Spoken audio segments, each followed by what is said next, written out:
भादवा के चौथ की कहानी।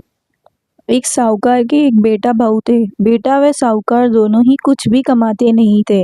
बड़े बूढ़ों का धन था, उससे काम चलाते थे। जब भी बहू बाहर कचरा डालने जाती तो पड़ोसन उससे पूछती, बहू आज क्या खाना खाकर आई है? तब वह कहती, वही ठंडी बासी रोटी खाकर आई हूँ। एक दिन यह बात साहूकार के बेटे ने सुन ली। उसने अपनी माँ को सारी बात बताई और पूछा कि माँ, तू तो रोज बहू को रोज गरम गरम खाना परोसती है, तब भी वह पड़ोसी से कहती है कि वह ठंडी बासी रोटी खाकर आई है। तब उसकी माता बोली, बेटे मैं तो चारों थालियां बराबर गरम गरम खाने की परोसती हूँ। यदि तुझे मुझ पर विश्वास नहीं हो तो अपनी आंखों से देख लेना। तब दूसरे दिन बेटे ने तबीयत खराब का बहाना बनाया और चादर ओढ़कर लेट गया। उसने देखा बहू ने गरम खीर खान के भोजन किए। बहू नीचे उतरी तो बेटे ने उसका पीछा किया। पड़ोसन के पूछने पर बहू ने पड़ोसन से वही बात दोहराई। तब उसका पति उठा और उससे कहने लगा कि अभी अभी तो तू गर्मा गर्म खाना खाकर आई है और तूने पड़ोसन से झूठ क्यों कहा कि मैं ठंडी बासी रोटी खाकर आई हूँ। तब उसकी विद्वान पत्नी ने कहा कि यह न आपकी कमाई हुई रोटी है और ना ही आपके पिताजी की। यदि इस तरह से बैठे बैठे धन को खर्च किया जाएगा तो कुएं के पानी की तरह एक दिन पूरा समाप्त हो जाएगा। तब उसका पति विदेश कमाने के लिए गया। पीछे से उसकी पत्नी 12 महीने की चौथ का व्रत करती थी। उसको परदेश में रहते हुए 12 वर्ष व्यतीत हो गए। चौथ माता व विनायक जी ने सोचा, अब इसके पति को घर बुलाना चाहिए, नहीं तो हमें इस कलयुग में कौन मानेगा, कौन पूजेगा।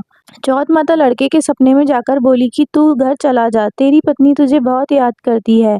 तब वह बोला कि मैं कैसे चला जाऊं, मेरे यहाँ बहुत बड़ा कारोबार फैला हुआ है। तब चौथ माता बोली कि सुबह एक दीपक जलाकर चौथ माता का नाम लेकर बैठ जाना, देने वाले रुपए दे जाएंगे और लेने वाले ले जाएंगे।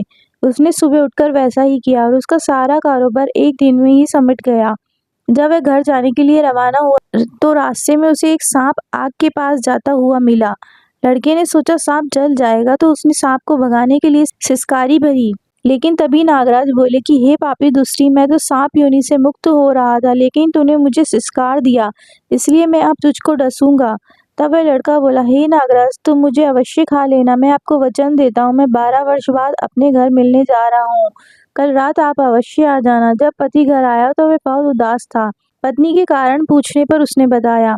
पत्नी चतुर थी। उसने एक सीढ़ी पर दूध का कटोरा रख दिया, दूसरी पर बालू मिट्टी बिछा दी, तीसरी पर फूल माला बिखेर दिए, चौथी पर इत्र छिड़क दिया, पांचवी पर मिठाई रख दी। इस तरह उसने सातों सीढ़ियों पर कुछ न कुछ रख दिया और दरवाजा खुला छोड़कर पलंग पर अपनी पत्नी की चोटी लटकाकर सो गया। सांप आया। सबसे पहले उसने दूध पिया तो बोला, साहूकार के बेटे, तूने सुख तो बहुत दिए हैं, पर वचन का बंधा हूँ, इसलिए तुझसे डसूंगा अवश्य। सातों सीढ़ियों पर उसने ऐसा ही कहा। जैसे ही वह उसको डसने लगा, चौथ माता और विनायक जी ढाल व तलवार बन गए और उस सांप के 4 टुकड़े कर दिए। पूंछ का एक टुकड़ा लड़के के जूते में जा गिरा। सांप ने सोचा कि जब ये जूता पहनेगा तब इसको डस लूंगा। तभी वहां बहुत सारी चींटियां आ गई। उन्होंने कहा, ये स्त्री हमें रोज शक्कर व आटा खिलाती है, इसलिए इसकी रक्षा करनी चाहिए। चींटियों ने उस पर हमला कर दिया और उसकी पूंछ को पोली कर दी। जैसे ही सुबह हुई वहां खून ही खून हो रहा था। माँ ने सोचा, मेरे बेटे बहू को किसी ने मार दिया है, इसलिए वह चिल्लाने लगी। तभी बेटा बोला कि माँ, खुशियां मनाओ, आज हमारा बैरी दुश्मन मर गया है, और पूछने लगा कि मेरे पीछे से मेरी दीर्घायु के लिए कोई उपाय किया था क्या? तब माँ बोली, मैंने तो कुछ नहीं किया। पत्नी से पूछने पर बोली कि 12 महीने की चौथ माता का व्रत करती थी, इसलिए चौथ माता व विनायक जी ने हमारी सहायता की है। तब सास बोली, ये झूठ बोलती है, रोज मैं इसे 4 बार रोटी देती थी, फिर इसने चौथ माता का व्रत कैसे किया? तब वह बोली कि एक बार का गाय को खिलाती, एक मैतानी को देती, एक जमीन में गाड़ देती, शाम का खाना मैं चंद्रमा को अर्घ देकर खाती। यदि विश्वास नहीं है तो पूछ लो। तब गाय माता से पूछा तो वह हंसने लगी और पलाश के फूल उसके मुंह से गिरने लगे। जमीन में खोदकर देखा तो रोटियों की जगह सोने के चक्कर थे। मैत्रानी से पूछा तो उसने भी हाँ भर दी। हे चौथ माता, उसकी पति की रक्षा हुई, वैसी हम सबकी करना और सबकी मनोकामनाएं पूर्ण करना। बोलिए चौथ माता की जय।